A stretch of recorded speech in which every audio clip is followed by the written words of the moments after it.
मित्रों नमस्कार। Parameter of law के इस चैनल में मैं आपका मित्र अशोक शर्मा आपका हार्टली वेलकम करता हूं। आज मैं इस वीडियो में पेशेंट्स के या मरीजों के कौन कौन से अधिकार होते हैं, मैंने अलग से भी एक वीडियो इस बारे में पहले डाला हुआ है इस चैनल पे, आप कृपया उसे भी देख सकते हैं। मित्रों मेरा अनुरोध है कि वीडियो इम्पोर्टेंट है, शुरू से अंत तक देखें। और मेरी धर्मपत्नी श्रीमती अर्चना शर्मा का भी एक अर्चनाज आरटी हब के नाम से यूट्यूब पर चैनल है जो फैशन डिजाइनिंग, सिलाई, कढ़ाई, बुनाई, ड्राइंग, पेंटिंग से संबंधित है। महिला बच्चों के लिए तथा जो क्रिएटिव लोग हैं उन सब के लिए अत्यंत उपयोगी है, आप उसे भी सब्सक्राइब कर सकते हैं। अब मैं विषय पर आता हूँ। पेशेंट्स के जो राइट हैं वो हॉस्पिटल में कुछ राइट्स सरकार के द्वारा रिकॉग्नाइज किए गए, उन राइट्स का या अधिकारों का इस्तेमाल पेशेंट्स को करना चाहिए और अस्पतालों को भी उन्हें डिस्प्ले करना चाहिए। कोई भी नोटिस बोर्ड पर सारी सूचना हर अस्पताल में लगी होनी चाहिए। इस बारे में सरकारी नियम और मान्यताएं दी गई हैं।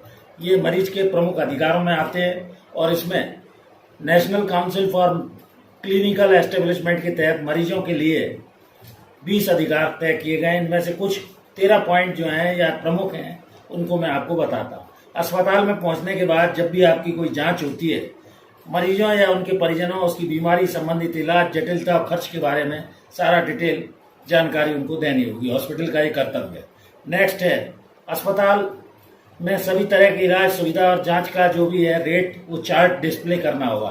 किस बीमारी के लिए कौन सा चार्ट है, अंग्रेजी के साथ साथ लोकल जो भी लैंग्वेज है वो भी डिस्प्ले हॉस्पिटल को करना चाहिए।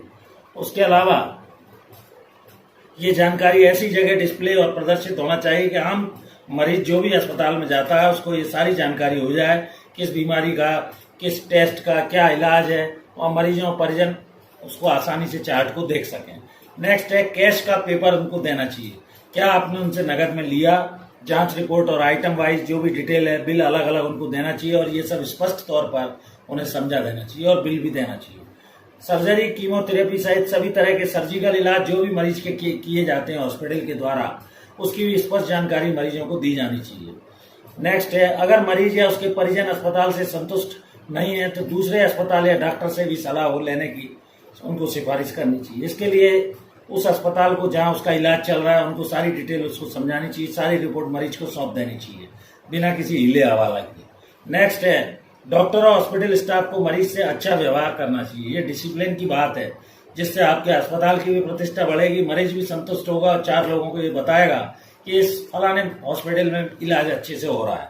नेक्स्ट है, डॉक्टर और हॉस्पिटल स्टाफ को मरीज से अच्छे व्यवहार के बाद किसी महिला मरीज की अगर जांच शुरू की जाती है तो पुरुष डॉक्टर के साथ एक महिला को भी साथ में रखना आवश्यक है, क्योंकि महिला की सिक्योरिटी सेफ्टी आवश्यक है।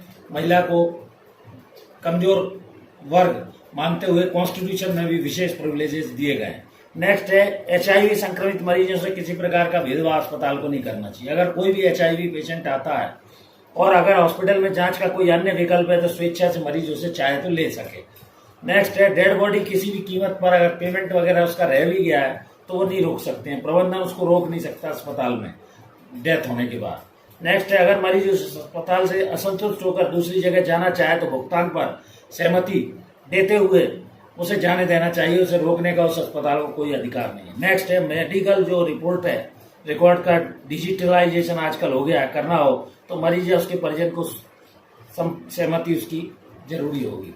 तो ये इस तरह मैंने कुछ आपको ऐसे विशेष महत्वपूर्ण वो बताई व्यवस्थाएं जो एक डिस्प्ले बोर्ड पर हर अस्पताल को करनी चाहिए, जिससे जो भी मरीज उनके इलाज कराने आया है शहर के किसी भी अस्पताल में, पेशेंट्स राइट्स इनके चार्ट के रूप में डिस्प्ले होना चाहिए। अस्पताल में एक मरीज के क्या अधिकार हैं ये उसको जानकारी होना जरूरी है।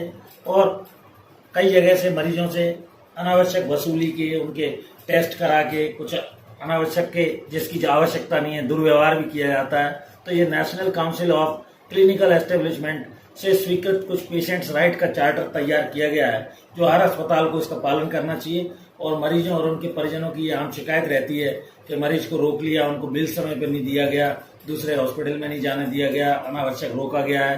तो ये इसका पालन करना इनको आवश्यक है। मरीजों के इस तरह कौन कौन से अधिकार और अस्पताल की कौन कौन सी लायबिलिटीज हैं, ये डॉक्टरों को भी इन बल्कि मरीजों को उनके अधिकारों से अवगत करा देना चाहिए। तो इस तरह मैंने आपको कैश का पेपर, जांच रिपोर्ट, आइटम वाइज बिल देना अलग अलग, और सभी तरह की इलाज सुविधा और जांच का रेट चार्ट की जानकारी पेशेंट को और उनके परिजनों को होनी चाहिए। डेड बॉडी वगैरह को किसी भी कीमत पर वो रोकने का कहीं प्रोविजन नहीं है, लेकिन कई अस्पतालों में ऐसी आम शिकायत सुनी गई है कि कुछ मरीजों की डेथ हो जाने पर उन्हें वेंटिलेटर पर भी रखे रहते हैं कई कई दिन तक, दूसरा पेशेंट नहीं आता है जब तक बेड खाली नहीं करते हैं। ये सब चीज़ों से अस्पतालों को भी बचना चाहिए। नहीं तो कंज्यूमर फोरम इसके लिए एक फोरम बनी गई है। कोई नेग्लिजेंस यदि हॉस्पिटल वगैरह करते हैं और पेशेंट का वो राइट है, तो वो उपभोक्ता फोरम जो भी जिले की बनी हुई है वहाँ उसके संबंध में शिकायत कंप्लेंट दर्ज करा सकते हैं।